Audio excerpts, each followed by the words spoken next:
Becoming partly sunny today with temperatures rising into the 40s.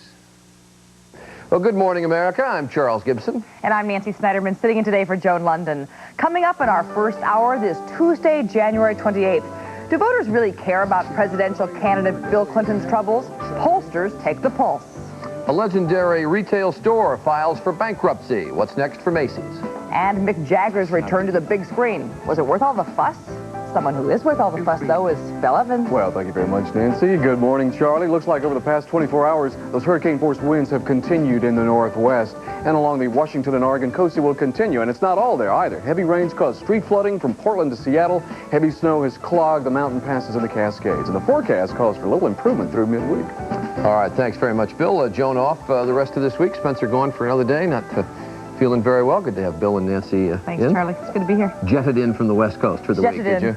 I love You're not in Washington for the parade today? That. No, but the city of Washington saluting the Redskins, and I did enough of that yesterday, I think. A program that we're going to be talking about today called Jumpstart America is catching on because it appeals to people who want to do something to help the American economy. It's a program that encourages people to buy American cars. But the question is it going to work in the long run? We'll be taking a look at that question this morning. And we have a rock and roll Hall of Famer with us today, Carl Perkins. You may remember his big 50s hit, Blue Suede Shoes. Well, now he's back and singing after waging a battle with throat cancer, and he's going to join us this hour. But first, leading the news at this hour, the latest round of Middle East talks. Mike Schneider has that story and all the other news of the day. Good morning, Mike. Morning, Nancy. Good morning, everyone. This has become something of a ritual now. You open up another round of the Middle East peace talks, you look around the table, and you see who did not show up. This time, the empty chairs belong to the Palestinians, the Syrians, and the Lebanese. ABC's Walter Rogers joins us live from Moscow right now with an update on the situation. Walter, does it really seem to matter in terms of what they can accomplish that these delegations are no-shows? Well, of course it matters, Mike. What's important to remember here is that you'll never have a Middle East peace settlement without some accommodation for the Palestinians. Having said that, the Palestinians are staying away from today's talks because they want to make the point they are not mere tokens in the process. What they want to do is to be able to dictate their own delegation to the talks. Of course, the Palestinians realized that probably not a lot was going to be accomplished here in Moscow for several reasons, not in the least of which is that the Israelis are coming up on domestic elections in June. And so what they wanted to do was stay away, make the point that they're not tokens, and let the world know that. So when Mr. Baker opened it up this morning, what essentially did he say, and what do they hope to try to be able to accomplish within these limited parameters? Well, Secretary Baker in his opening remarks said this is an opportunity which should not be missed. And what's important here, of course, is that the United States realizes that Israel is for the very first time sitting down with the Gulf Arab states in this process. That in itself is not insignificant, but it is peripheral to the ultimate question of settlement in the Middle East, in which somebody has to deal directly with the Palestinians. Walter, we've also over the last few days had a great many questions about the Russian president, Mr. Yeltsin, about his health specifically and his whereabouts. I understand we have gotten word of where he is this morning. What can you tell us? Indeed, Mr. Yeltsin has surfaced again in southern Russia at a port along the Black Sea. You'll recall Russia and Ukraine have a dispute over the future and fate of the Black Sea fleet. Mr. Yeltsin's going to the United States, and it's very clear he's trying to make a stab at resolving the Black Sea fleet issue before he leaves for Britain and Washington on Thursday. Walter, thanks so much. ABC's Walter Rogers, who was live for us this morning in Moscow. Walter was referring to the political chaos within Israel, the changes going on there. Prime Minister Shamir's government did survive a no-confidence vote in the Knesset, Israel's parliament, but it was close. Shamir's government has been very shaky ever since last week when two tiny right-wing parties quit his coalition, demanding an end to Israeli involvement in the peace talks. Now the situation in South Africa. Today's crackdown on the biggest white supremacist group in South Africa. It stems from the bloody confrontation last August in Johannesburg. Neo-Nazis taking on the police. There were several people killed. Today, 10 leaders of the group known as the AWB were arrested, and their leader, Eugene Terreblanche, was one of those arrested. He has repeatedly called for violence to keep blacks out of South Africa's government. Back in this country, the White House is calling it Operation Domestic Storm, and tonight's State of the Union address might wind up being the most important speech of George Bush's career. White House speechwriters are reportedly scrambling now to produce a finished product.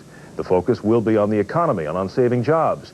But the president's poll numbers on the economy are on the downslide as well, and critics say that the one job that Mr. Bush might be most concerned about saving is his own. Now, the Governor Bill Clinton story from her side. In New York City yesterday, Gennifer Flowers faced reporters, but she didn't take any of their questions about what she claims to be a long-running affair with Governor Clinton.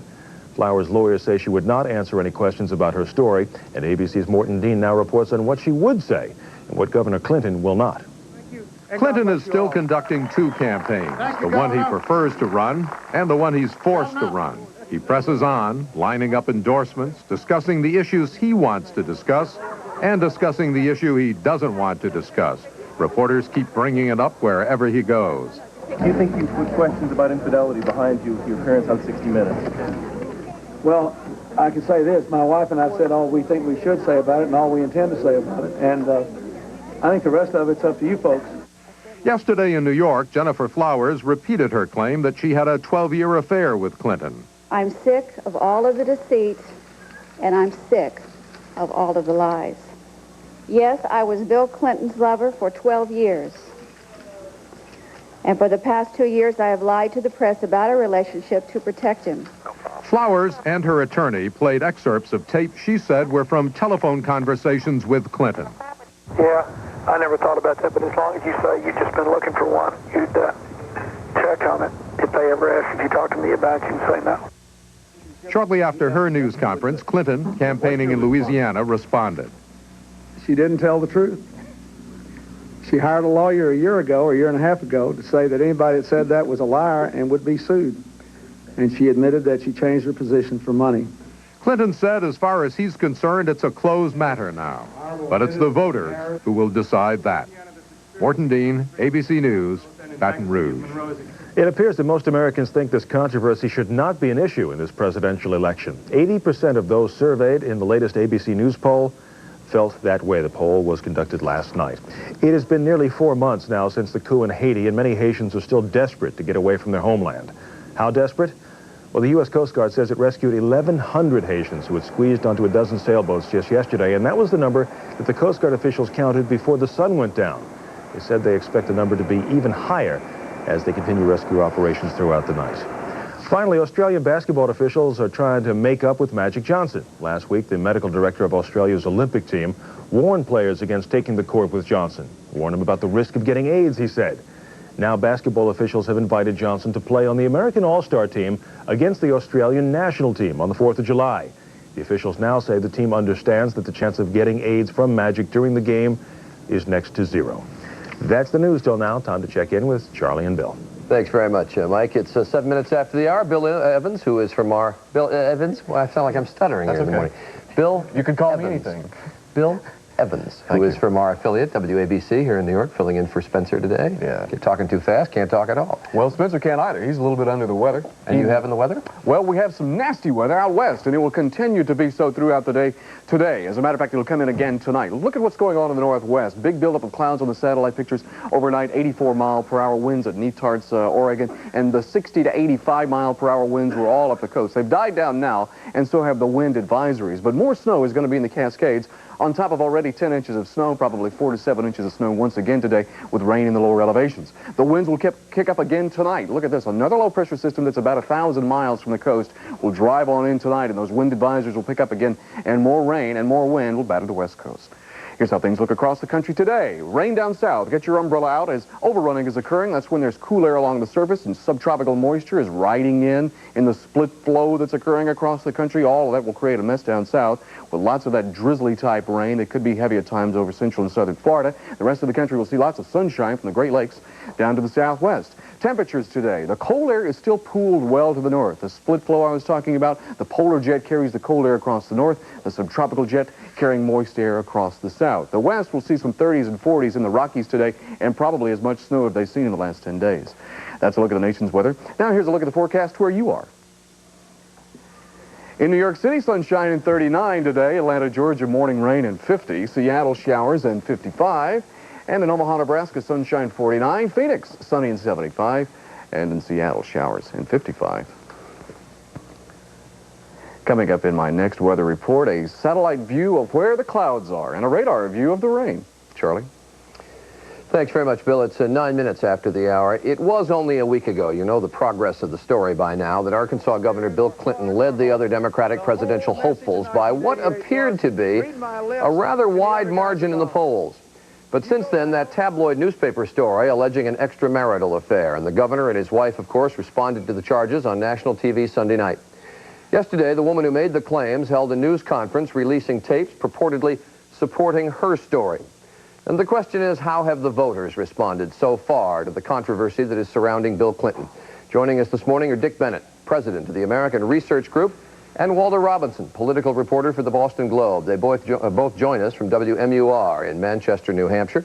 And I thank you for being with us. Dick, let me start with you, because I know you have been polling through the days on the situation in New Hampshire. And let's take it chronologically. How were people responding to Bill Clinton, say, before the tabloid story broke? They were responding favorably to him, and he was growing. He had slipped a little bit after the debate here in Manchester the Sunday before, but he was doing quite well. His campaign, he was truly the front runner, and he was picking up a lot of support. I think we have a chart that shows how your polls went, and then what was the immediate effect when the story broke? Well, he slipped a little bit, and then the slippage occurred dramatically. He dropped dramatically down and lost quite a bit of support. Now that, when we see the 23rd, 24th, and 25th, to put that in perspective, that is leading through, that's Thursday, Friday, and Saturday, the polling that you got. And then since Sunday with the news conference, the 60 Minutes, and then the Lady in Questions news conference. Right, he sort of, Clinton rebounded when the story came out, and he basically said, I'm going to answer this, and Clinton rebounded. And after the 60 Minutes last night, for example, he was sort of heading back up again and doing better than anyone expected, I think. Now, and then looking at those numbers, if we can put that chart back up, that includes interviews that occurred after her news conference of yesterday and after these tapes were played? Some interviews after her news conference yesterday, but we don't have the full effect of that yet. All right. But what's interesting is that he still has sort of bounced back from this. But most politicians don't. Walter Robinson, let me ask you, the Boston Globe, I know, has been doing polling as well, and yet you've included some additional questions, I gather. That's right, Charlie. I think we have to remember this is a snapshot of a moving picture, and a very fast, a very quickly moving picture. We did an extensive poll last night, 629 interviews, and what we found is that in the first wave of the interviews, up until about the time of the network news, Mr. Clinton was maintaining a pretty sizable lead over the other candidates. But in the interviews later last night, he had begun to slip, and Senator Tsongas, former Senator Tsongas of Massachusetts, had started to pick up. Because people were beginning to hear those tapes? People who had watched the news, watched the Gennifer Flowers allegations, perhaps listened to the tape of the telephone conversations between the two.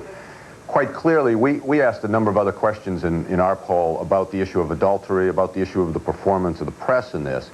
And by a huge margin, people think that his credibility is a much more important issue than the issue of adultery. Well, I was going to say, is this a question really in the public's mind of infidelity, or is it a question of truth-telling? It's a question of truth-telling, and at this point, almost half the people can't say for sure whether he's told the truth. It's almost 80% of the voters say it wouldn't matter to them if a candidate had an adulterous affair. If they believe that person was best for the office, they'd still vote for him. Let me ask both of you, because you're in the reporting business and the polling business, and I don't want to cast doubt on either, but let me ask you about really the meaning of instant polls, whether they mean anything. I mean, I may be naive, but sort of believing in the good judgment of the American people. They hear this kind of thing, and it takes a while to digest. They sort of put it in the back of their minds. It becomes part of the overall equation. They look at the overall man, then they make their decision. And so you wonder, do instant polls mean anything, Dick? Oh, I think that both of these surveys are meaningful. I think that what Bill Clinton said is, let's put it to the people, and the people have said, right now anyway, have said, well, we're going to hang in there with him for a little bit, for a little bit longer. I don't know what today will bring or tomorrow will bring, but I think that most people, the instant polls do reflect what's happening at that moment. But what happens is things change dramatically. Walter, let me ask you. Yeah, Charlie, I would say that, I hate to say this on ABC, but the 60 Minutes program on CBS drew a huge audience, almost 40% of the people polled. And for most people, that's still the image in their minds. But as of last night, that image started to change just a little bit as her allegations became more widely known. And I think within the next 48 hours, we'll begin to see some harder and firmer numbers on this. All right, Walter Robinson, Dick Bennett, thank you both for being with us. Appreciate you being here, joining us from Manchester, New Hampshire. 15 minutes after the hour now, why Macy's future now lies in the hands of a bankruptcy court when Good Morning America continues.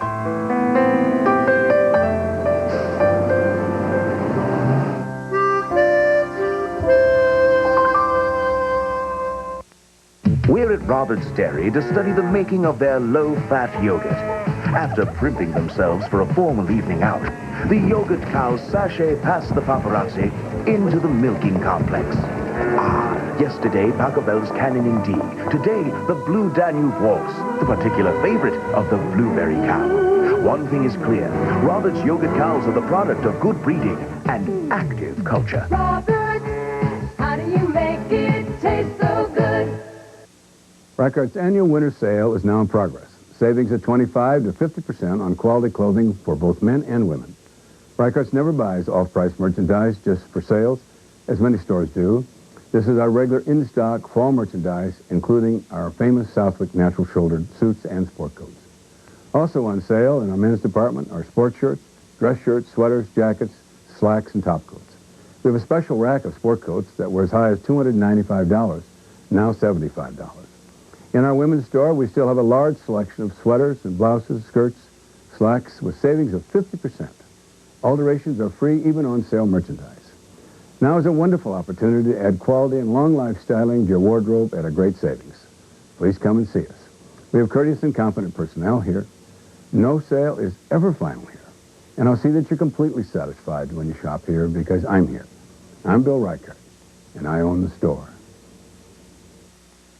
For health reasons, Americans are eating more and more fish these days, but a 6-month investigation by Consumer Reports has found that a lot of the fish sold today is barely fit to eat. This week, we'll tell you about some of the problems Consumer Reports uncovered, including false freshness claims, misleading package labels, and fish contaminated by toxic chemicals. If this high-protein, low-fat food is a part of your diet, you won't want to miss this special investigation. This week at 5, only on Channel 5 News.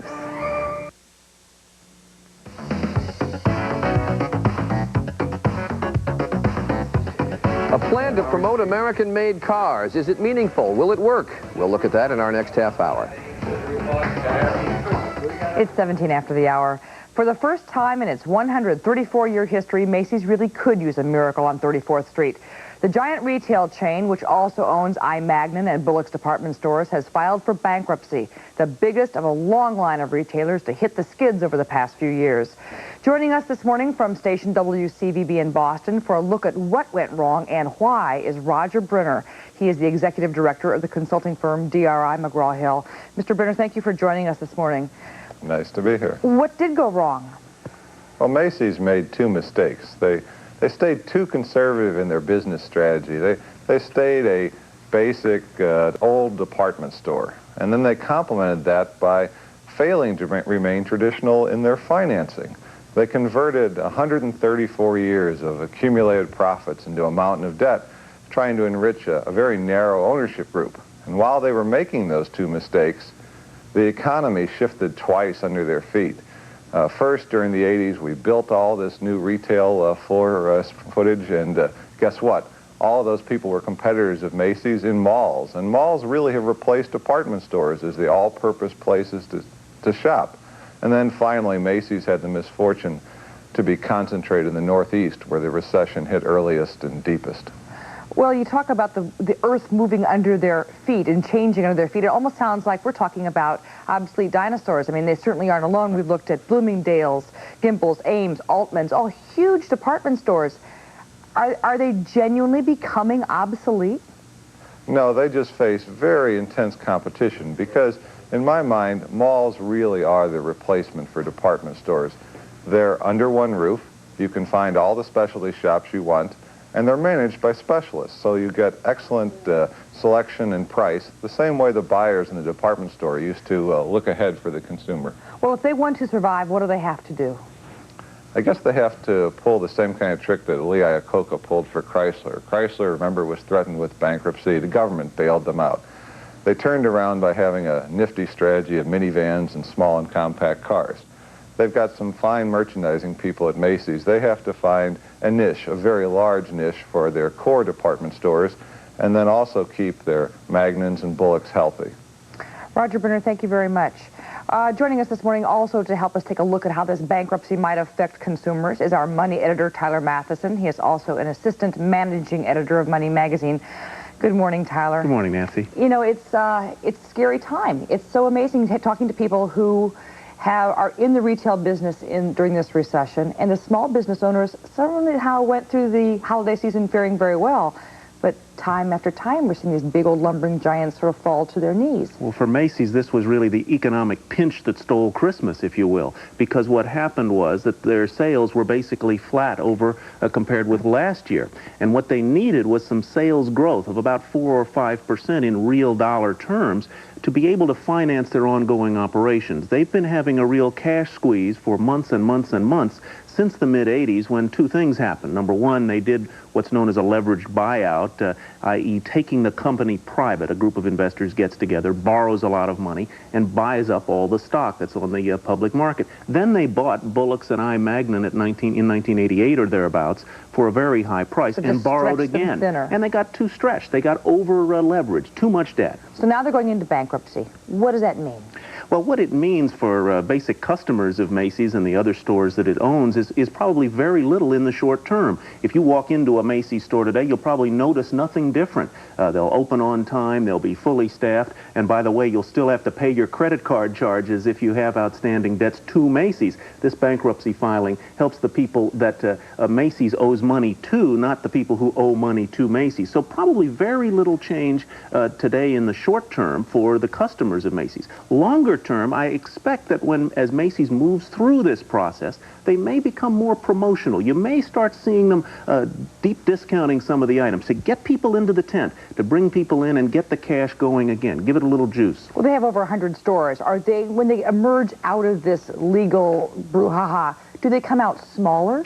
I think that's what many people believe will happen. They will probably be a smaller outfit. They may well close certain unprofitable stores. They may spin off divisions. They may have to go through some staff reductions, which could add up for the consumer down the road in maybe less personalized service, maybe a little sort of more service delays. But here we're getting into the area of some speculation. It's not really sure how it will go. All right, well, for all the people out there who come to New York every Thanksgiving for the parade, what effect does this have on the Macy's parade? The reports are there will be business as usual. The blimps will take off next Thanksgiving Day. They'll basically have the money to finance their operations because of one of the peculiarities of the bankruptcy filing. They'll now have more credit that they can use, and the parade is going to go on as planned. Tyler, thank you very much. Thank you. Very complicated stuff. In our next half hour, rock and roll singer Carl Perkins when Good Morning America continues.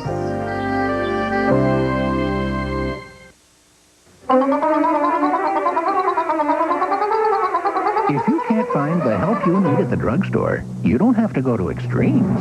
You just have to go to the right drugstore. Health Mart. We treat you better so you'll feel better. If you're tired of waiting in long lines to check out at the drugstore, or maybe it's time to check out a new drugstore. Health Mart. We treat you better so you'll feel better.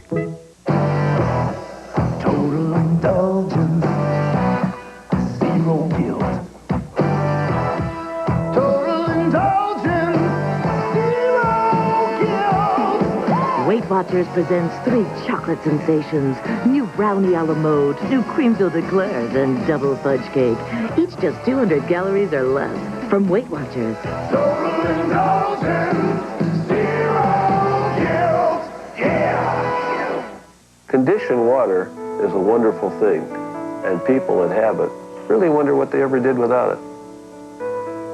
Culligan backs their conditioners with fast, local, dependable service. All you have to do is call your Culligan man. Hey, Culligan man. You don't have to buy it to try it. And now, as a special introductory offer, your Culligan man will install for just $9.99. Hey, Culligan man! Remember the con artist who stole their hearts and their money? Sold my motorhome, forged the title. Who married him now? You married him? You married him? Next Donahue, find out how 6 angry women teamed up to capture the man who done them wrong. That's all he does is cruise the highways, conning women. They didn't get mad. They got even. Lock him up. 6 angry women who teamed up to capture the con artist who stole their hearts and their money. Next Donahue. Tuesday at 9 on Channel 5. This is a Channel 5 News Update. Good morning, everyone, and thanks for joining us. I'm Rod Fowler, 725 now. The City Council has given the okay for future public hearings on police matters. Now, many residents demanded that something be done following the alleged Larry Milton brutality case. The council, however, voted no to any type of citizen review board. Our Alan Erlis gets us updated. No excuse, kill the cop! No excuse, kill the cop! A small group of protesters think public hearings aren't the answer.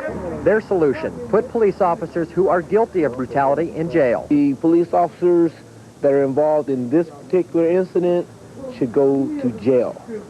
Bottom line. How do you know they're guilty? It's excessive force. There's no denying Larry Milton looked awful after his run-in with police. The disagreement over whether it is police brutality is the reason people want public hearings. People speaking in favor of hearings didn't criticize the entire police department as they have in the past. Most of their anger was directed at officers who use excessive force. There's nothing wrong with the majority of our cops. I am not anti-police. I'm pro-justice. Assistant Police Chief Kane Robinson told the council the department doesn't object to public hearings. That we don't object to standing before you or the citizens of Des Moines in a fair atmosphere. Let the public hearings be held. Let the citizens of Des Moines come out to show how much they support their police department and what a good job that they do in serving this community. The council voted 5-2 in favor of the forums. Mayor Dorian reluctantly supported the decision. I still think there is a better way than to hold the public hearings, because the public hearings, I think, will put one faction of the community on the offense and the other faction on the defense without a method of resolving it. The discussion of specific incidents or police officers will not be allowed at these public hearings, but there will be a confidential room set up for people who wish to do so. At City Hall, Alan Erlis, Channel 5 News. And there was another heated city council meeting last night, this one in Marshalltown. A petition with 900 signatures on it was presented to the council. It calls for the resignation of City Administrator Jay Gazelle. Residents aren't happy with this decision to lay off 85 city employees in light of the failed Iowa Trust Fund. No decisions were made last night. Gazelle argues he's just doing his job. Council and union representatives will continue negotiating through the week. The man who's being investigated because of his involvement in the Iowa Trust is now pointing his finger at some of his colleagues. Joe Welsh has filed ethics complaints against 3 Republicans and 3 Democrats. He alleges they violated the Senate Ethics Code in much the same way that they say he did. It could be a few more weeks before the Ethics Committee actually holds hearings on the complaints Welsh has filed. Dave Rexroth is in for Rick Mitchell today, and he tells us we still may have some flurries hanging around, right? Some flurries this morning, and the clouds are going to hang around. When will they leave? I'll let you know in just a little bit. When severe weather hits in central Iowa, turn to Channel 5 for weather you can count on. Channel 5 is the only central Iowa television station with a totally professional staff of meteorologists with the training to accurately forecast winter storms. When you need to know the weather, turn to the professionals. Channel 5, weather you can count on. Fish, a health food for the 90s or a hazard to your system? A special Consumer Reports investigation today at 5. Well, as Rodney said, we do have some flurries right now in Des Moines and some cloudy skies as well. Flurries in Des Moines and 21 degrees currently and 19 degrees and clouds in Ames. So across the region today, we're going to have those clouds breaking up and moving on to the east. But when is it going to happen? It looks like by mid-afternoon, maybe even late afternoon, so you may have to wait a while for the sunshine. But once these do shift off, the sun will be back out in force, and temperatures will be in the 30s in the northeast part of the state. 40s down here. It may be a little bit cooler because the clouds are expected to hang around a little bit longer than I originally thought. Here's your 5cast for Des Moines and vicinity. It calls for becoming mostly sunny by this afternoon. A very mild 43, maybe only in the upper 30s, but anyway, you cut it still mild for this time of year. Mostly clear tonight and very mild down to 31 degrees. And then for tomorrow, still mostly sunny in the morning, but then clouds will begin to increase in the afternoon. and a high of 50 degrees, though, by the time those clouds do get in here. And then for Thursday and Friday, the sun will be back out in force, 46 to 50 on Thursday, and still in the 40s on Friday. So can't wait. No, the clouds are going to break up. The sunshine will be out here eventually, so just be patient. Great. And despite the flurries, really no word of any no road problems this morning. No big accumulations. Just a little bit of flake or two. All right. Thanks, Dave. That's our news for now. We'll be back at 8:25 with more news and weather. Have a good one. Channel 5's Rick Mitchell, keeping you in touch.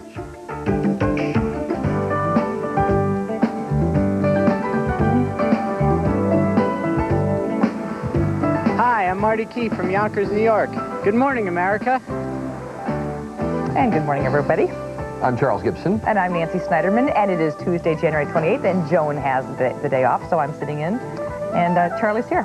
Yep, indeed. After a week's vacation, you know, sometimes if you have a great vacation, I had a terrific vacation. I really did. It was great. And sometimes when you have a super week like that. It's hard to get back? No. I think you're more eager to get back. Well, that's why you're in such a good mood. Yeah. Besides the fact the Redskins won. Felt that too. And so, this morning we're going to have details on a program called Jumpstart America. It's a nationwide effort that encourages people to buy American-made cars.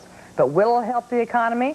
Well, that's what we're going to find out this morning. Also with us this morning, a rock and roll survivor, a name from the past. If you're an old rock and roll fan, you certainly know the name Carl Perkins. For more than 3 decades, he's written songs, performed with the best on the Sun label, as I recall. Blue Suede Shoes, of course. Now he's back in the recording business, after waging a battle with throat cancer. And he's going to be joining us in a few moments. But first, let's go to Mike Schneider with the news. Mike? Thank you, Charlie. Good morning, everyone. The Mideast peace talks are underway this morning in Moscow, but some of the most important Arabs are not there. Palestinians stayed away because Russia and the U.S. backed Israel in rejecting Palestinian delegates from outside the occupied territories. And the Syrians and the Lebanese have also refused to attend this session of the talks. Also overseas this morning, South African police have arrested that country's most important white power leader. His name is Eugene Terra Blanche. And 9 other members of the neo-Nazi group that he heads were also arrested with him and charged with violence in a battle against police last August. 3 people were killed when thousands of neo-Nazis demonstrated outside a hall where President de Klerk was speaking. The white power groups now have threatened to use more violence, if necessary, to try to keep blacks from attaining any sort of power in the South African government. Back in this country, State of the Union Day. President Bush and his staff are now pulling together their final version of what may wind up being the most important speech that President Bush ever gives. Lots of details about the president's economic plan have already emerged, including a tax cut for the middle class, a tax credit for first-time home buyers, and also some more assorted tax breaks for businesses. ABC News will carry the president's address and the Democratic response live, starting tonight at 9 o'clock Eastern Time. Economic news for you today. Dow Corning Corporation has laid off more than 50 workers at a plant in Tennessee. The plant makes those silicone gel breast implants. The company says the long-term outlook for the product is not good. There is also a voluntary moratorium on silicone implants while the government reviews safety studies on them. Other economic news, Macy's department store chain filing for bankruptcy protection while it reorganizes. ABC's Richard Davies has details on that and the rest of our economic report. Good morning. Plagued by sluggish sales and a mountain of debt, Macy's filed for Chapter 11 bankruptcy yesterday. The retailer's chairman said his management team worked day and night to restructure its debts, but in the end, he called Chapter 11 the best thing for Macy's future. Analysts say bankruptcy will force Macy's to lay off employees and close unprofitable stores. The Macy's in the 1990s will be a smaller chain. It may have fewer divisions and far fewer stores. On Wall Street, the Dow gained about 8 points yesterday as investors awaited economic proposals in this evening's State of the Union address. President Bush's speech is expected to include tax cuts for middle-class families and defense spending reductions. But many economists say that with such a big budget deficit, the president's options are very limited. There's really not much Congress can do now, or the president can do now, to make the recovery a faster and stronger one. Deputy Treasury Secretary John Robson says there is something the banks can do. At a home builders conference, he criticized them for their timid approach to lending money. Finally, despite the recession, Americans continue to buy more soft drinks. According to the trade newsletter Beverage Digest, soft drink volume last year was up nearly 2%, and Coca-Cola gained market share in its long-standing rivalry with Pepsi. And that's the economy this morning. Finally, a good many Americans gathered in their cozy living rooms or maybe their equally cozy neighborhood taverns to watch Sunday's Super Bowl game, but then we take you out to Mille Lacs in Minnesota, where football fans threw the nation's coolest Super Bowl party. There was a little ice fishing, and there was some recreational swimming as well. They watched the game in an igloo in the middle of a frozen lake. The TV reception wasn't all that good, a little bit of snow. But that wasn't the point anyway. We're not sure what the point was precisely. Let's check in with Bill. See what today's weather's going to be like, Bill. I guess the point was to have an icy hot time, Mike. It looks like it will be very warm over much of the country today, except for the fact that there'll be rain down in the southeast, and some of that could be heavy at times. Most of it's drizzly rain. There's a lot of cool air along the surface from high pressure, and subtropical moisture off the Gulf of Mexico is riding on top of that. There is a little fog this morning to get you started in central Kansas, also in central sections of Oklahoma, Arkansas, and the Texas Panhandle. Watch out if you're driving this morning, some fog there, as well as from Santa Monica to San Diego. But not always. When there's clouds, there's rain. When we dissolve to the radar, notice that a lot of the clouds go away, and there's a little bit less rain than there is cloud cover. From about Chickateague Inlet to just south of the D.C. area, across Atlanta, down south of Jacksonville, Florida. There's rain this morning. Scattered showers continue around New Orleans, Mobile, Alabama, Biloxi, Mississippi. Those areas will see some more drizzly light rains continuing again today. Temperatures are going to be on the cold side in the north, where there'll be 20s and 30s, but much of the country 50s and 60s today. The Chinook winds blowing down into the plains will make it warm and nice there. That's a look at the nation's weather forecast. Now here's the forecast for your area. Good morning, everyone. I'm meteorologist Dave Rexroth. This morning's clouds will be replaced by sunshine. By this afternoon, we'll have a mostly sunny sky with temperatures rising into the 40s and a high of 43 degrees. Winds will be light from the south. 36 after the hour now. This weather report brought to you by MCI. Coming up, one man's effort to jumpstart America when Good Morning America continues.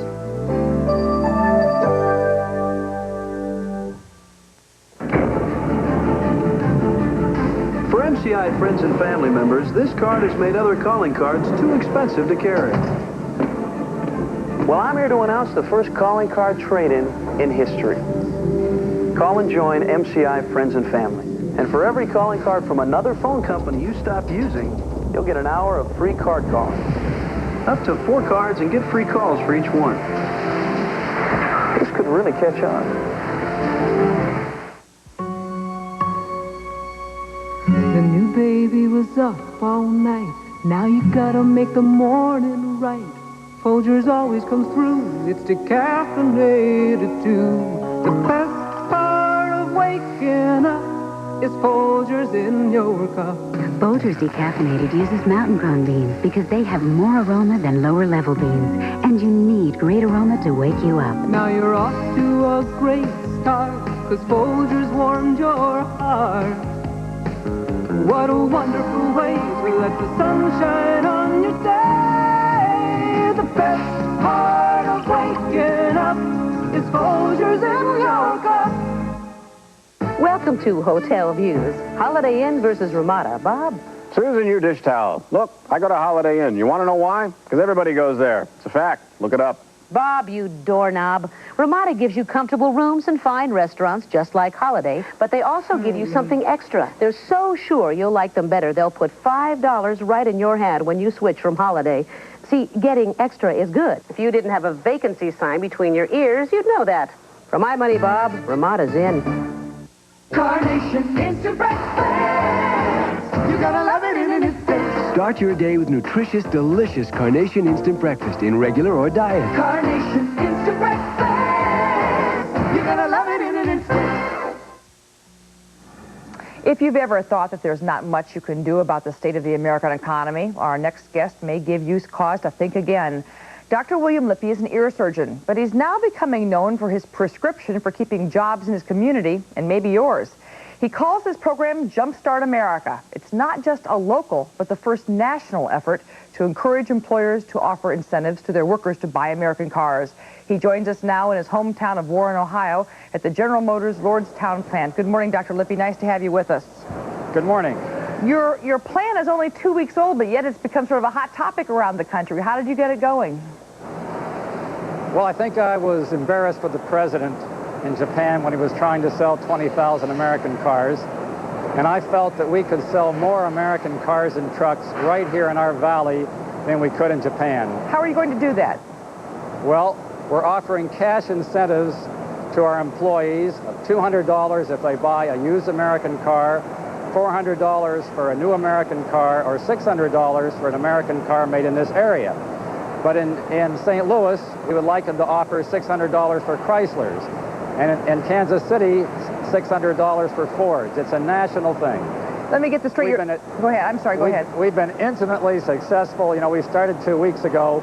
We've already signed up 175 companies that involved 60,000 employees. We've signed up Jess Bell from Bonnie Bell in Cleveland, who started an effort there.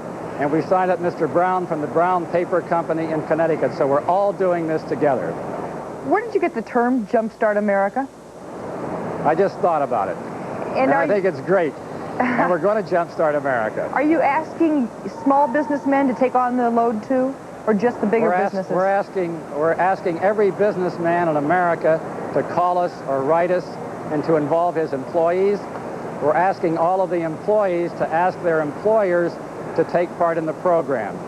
Look, 1 out of 7 Americans have jobs related to the automobile industry, and we're in a real funk.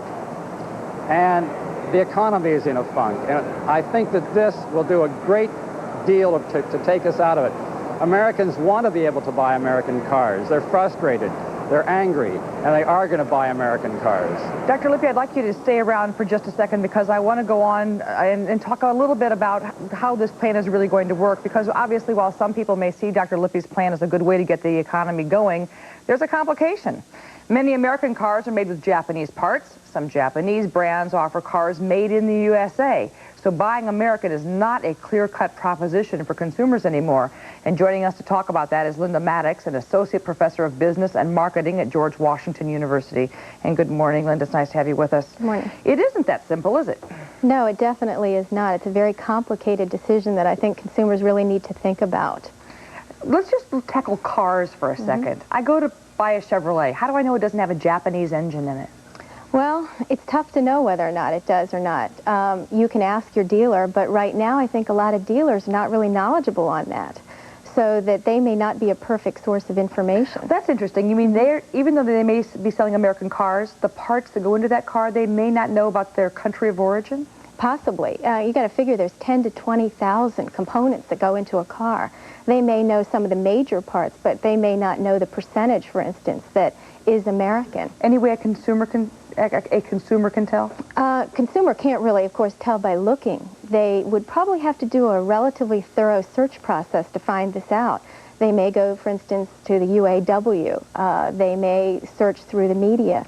But it's not going to be the kind of thing that is readily available, at least right now, through the readily available media. And appliances are the same issue. Television sets, tape recorders, VCRs, et cetera, et cetera. Right. They may even be a more difficult matter because cars are getting all the publicity right now, so there may be more information available on cars. Dr. Lippy, how do you handle the issue of an American car?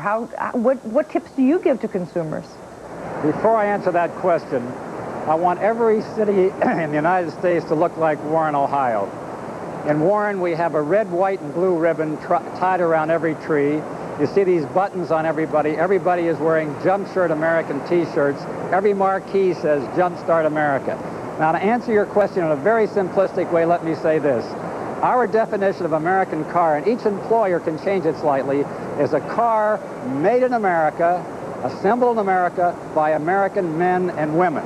Now, we can sit around in the next 2 years and debate what's an American car and what's not, and it'll take 2 years and nothing will happen. Or we can join Jumpstart America, and all of you employers who want to do it, call us or fax it, and let's get going. Those who want to debate it for the next 2 years, write us a letter. Dr. Lippy, Linda Maddox, thank you both for being with us this morning, and thank you very much. Take a seat for Joel Siegel's review of Free Jack when Good Morning America continues.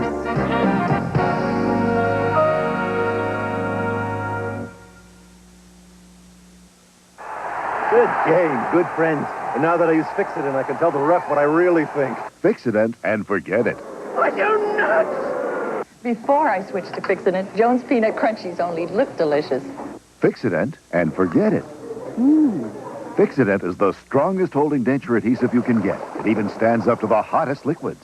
With my old adhesive, I'd never make a presentation and drink hot coffee at the same time. For the strongest hold you can get. Fix-It-In and forget it.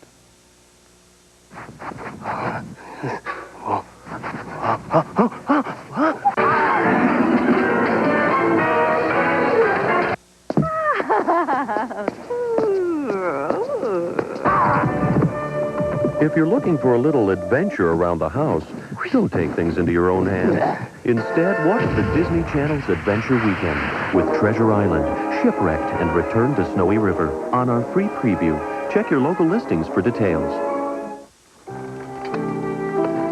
We found a way to give you the smooth, creamy taste you'd expect from Philly.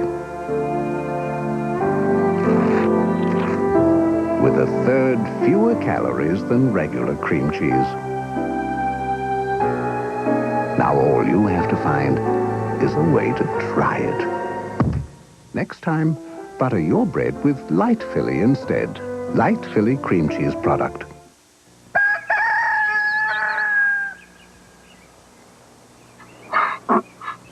More and more people are waking up to Juan Valdez and his 100% Colombian coffee. And so can you. Buenos dias. Just look for Juan on the label when you're shopping. You can't miss him. 100% Colombian coffee. The richest coffee in the world. It is a quarter before the hour. Joel Siegel just said something. It was very funny, but you'll find out about that in his review. Mick Jagger and Emilio Estevez have teamed up for a sci-fi thriller. It is called Free Jack. To be sure, it's got lots of special effects, but just how special is the movie? And more importantly, what effect did it have on Joel?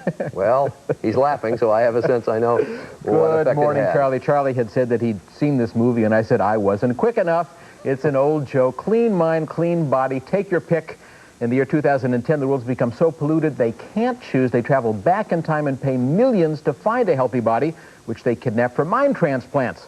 I wonder if the people who made this film considered that instead. The time travelers are called bone jackers. The bodies they kidnap are called free jacks, though I think they called the movie Free Jack because even a nickel would be too much for this film. Let's do it. 5, 4, 3, 2, 1. Because the exact time and place of his death is so well known, bonejackers can lock in on Estevez a split second before he dies, and here he is alive in 2010. Of course, he escapes Mick Jagger right into the arms of Amanda Plummer as a street-smart sister who steals her scenes. The Lord moves in mysterious ways. His old girlfriend, Renee Russo, refuses to believe it's him, and of course, he escapes again. She works for Anthony Hopkins. You can't even call his part a walk-on because the only time you see him, he's on a video phone sitting down. And look at the cars, the silly design. Not even Detroit would build anything this ugly. The Iacocca will be happy to see they're still making Jeeps in 2010. Oops, he's checking to see if the warranty is still in effect. Remember, Jagger needs the bodies in perfect condition. The brake's the pedal on the left. The game's over, Furlong. Don't do it. Don't do it!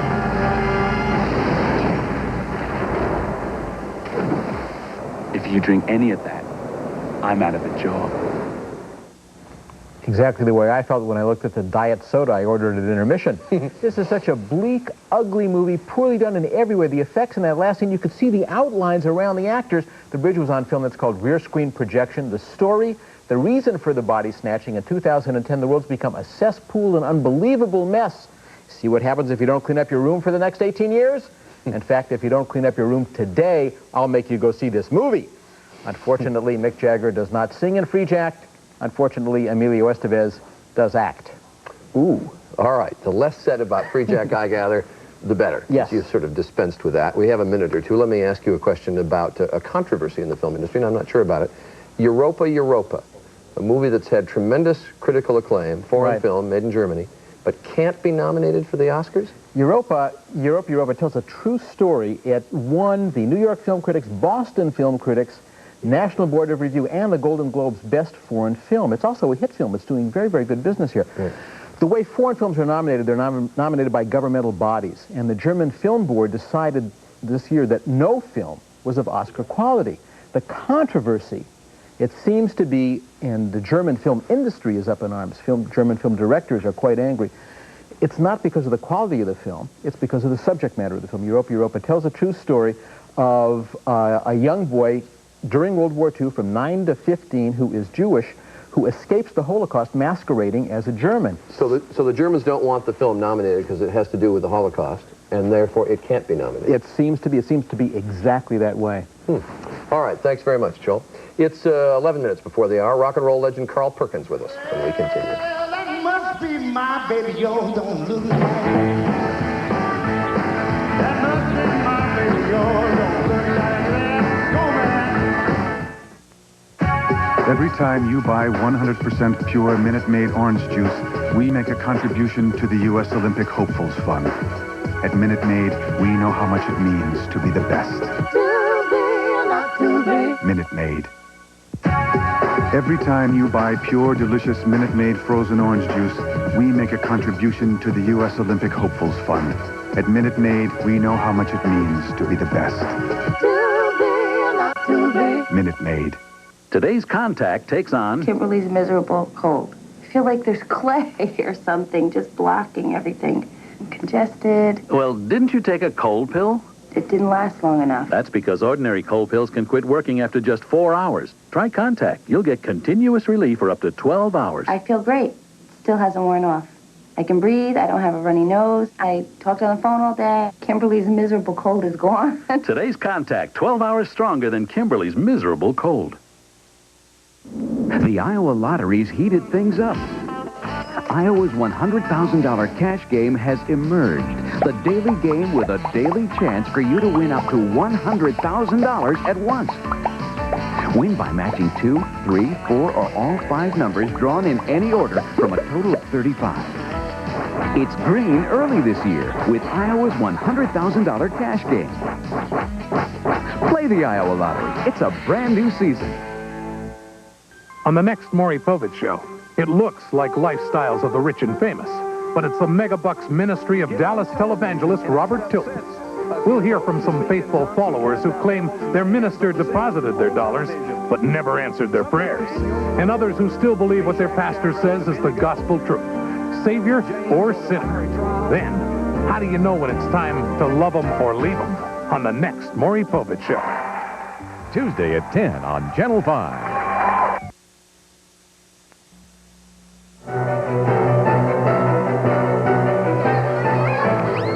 Next hour, Melanie Griffith takes on Nazi Germany in her new film, Shining Through.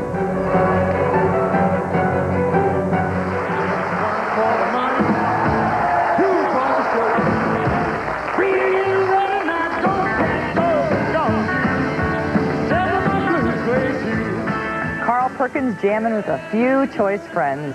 It was in 1956 that Carl Perkins first wrote and recorded Blue Suede Shoes, and it's kept him in quality footwear ever since. Unfortunately, it didn't keep this legendary rock and roll Hall of Famer from his share of trials and tribulations. Most recently, just a few months ago, a battle with throat cancer. Carl Perkins, a major influence on everyone from Bob Dylan to the Beatles, is now back with an album called Friends, Family, and Legends, and we are very happy and honored to have him with us this morning. Lovely to have you with us. Thank you, Nancy. It's a pleasure. Good morning. Been a tough couple of months with the throat cancer? Yeah, actually started last April, and last summer was pretty tough, but everything looks great, and I couldn't be happier. It's working great. And your doctors thought you got this from smoking cigarettes? They haven't really said that that was the cause. I feel that it did not help it at all, but no, they really didn't say that's what caused it. But you're doing well now. I'm doing great. That's Yeah. great. Yeah. Paul McCartney has called Blue Suede Shoes the rock and roll national anthem. Well, What a tribute. He's a great little talented guy. Thanks, Paul, for saying that. Tell me about that song. I mean, it's not that you've done so much in your career, but you are so identified with that song. Is that a help? Is it a hindrance? Do you ever get tired of it? No, Nancy, never. The song has done so much for me through the years. I wrote it in 1955 on a brown paper bag in my hometown of Jackson, Tennessee. Since that time, it's probably been recorded by at least 40 or 50 different people, including the fabulous Elvis. And no, I could never get tired of singing Blue Suede Is Shoes. Elvis's rendition your favorite? I would say so. You knew him better than most people. Beyond the hype, you knew him as a personal friend. Any misconceptions that we have about him? I don't think so. I think the world, as time goes on, finds out what a truly talented guy this boy really was. He was one of the nicest fellows I ever knew. His peers was always, yes, ma'am, no, ma'am, thank you, sir. A wonderful guy with everything an artist needed. Looks, moves, talents, he had it all. Tell me about when you first met the Beatles. That was 1964 on my first trip to England, and they gave a party for me, and I had never met these guys, and found them to be super talented in every way. I mean, musically, quick-witted, just super sharp guys, and I've remained friends with especially George, Ringo, and Paul since then. And you were the person they based a lot of their early music on. I mean, you were the person they looked to, and George, I think... You know, George Harrison says, Carl Perkins, I heard you play guitar, and it kind of inspired me. I said, what happened to my little simple licks, dude? I mean, he ran off and left me. They are great talents. Well, we certainly wish you the best on your new record, and I'm so glad to see you nice and healthy. It's wonderful to have you with us this morning. Thank you so very much. Carl Perkins. We'll be back in just a minute when Good Morning America continues. Both Visa and American Express Gold cards can get you to La Roche-Guyon, one of the prettiest towns in France. But should something go wrong here, only Visa Gold can get you out. You had to come to France, eh? Don't start, Marty. Because La Roche-Guyon's only towing service No, we're not getting a tow truck. I can get this out. doesn't take American Express. Visa Gold, delivering what really matters. Jamal's France. Honey, that means I eat France. Oh. It's everywhere you want to be. I want to lose weight, but which one? I don't know about all these, but Dynatrim works for me. How much have you lost? Well, this is what I looked like before. You did lose weight. 10 pounds in 1 month. And Dynatrim is so thick and filling, it helps me lose weight without feeling hungry. Come on. Really? With Dynatrim, I feel full, satisfied. And you're still losing weight without feeling hungry. The Dynatrim weight loss plan fills you up to trim you down. The love seat goes here, and the new entertainment center goes over there. As soon as I get my income tax refund. Why wait for your money? Get it fast with H&R Block's Rapid Refund. We file your federal return electronically, and you may qualify to get a loan against your anticipated refund in a matter of days. Even the fees can be withheld. Available whether Block prepares your return or not, unless, of course, you like waiting. Rapid Refund from H&R Block to get your money fast. On the next Cheers. They're not going to cut down my tree. The wrecking ball's headed straight for Clippy's house. Unless they chomp it down to put up a Jiffy Lube. Ah, but for the right price, anything is possible. The house is sold. They're going to tear it down. Well, then I am going down with it. Ah, but wait, dear friends. There's even more to this sad saga. Well, that's a little bit dangerous. No, I'm wearing a hard hat. A real chainsaw massacre on Cheers. Tuesday at 6:30 on Channel 5. Good Morning America is brought to you by Mountain-Grown Folgers Coffee. You know, listening to Carl Perkins reminds me of the old problem. What do you do with all those old 45s that you got with the big holes in them and whatever? Can't listen to them anymore. Nobody does anymore. Second hour coming up. A promotional fee paid by Continental, flying nonstop between New York and the West Coast every morning, noon, and night. Continental, one airline can make a difference.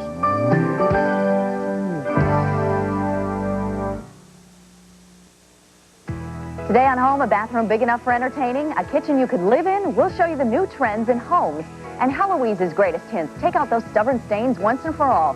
Plus, phone in your questions about losing weight. All today on Home. Everyone's talking about Primetime's cutest couple. You are thinking of SCX. You're not. Tammy Lauren and Kyle Chandler are simply irresistible. I'm gonna miss you too. On Homefront, Tuesday at 10, 9 Central.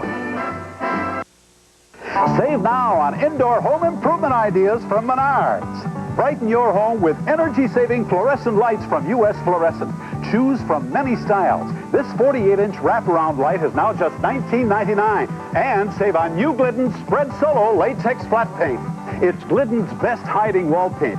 White or antique white is now just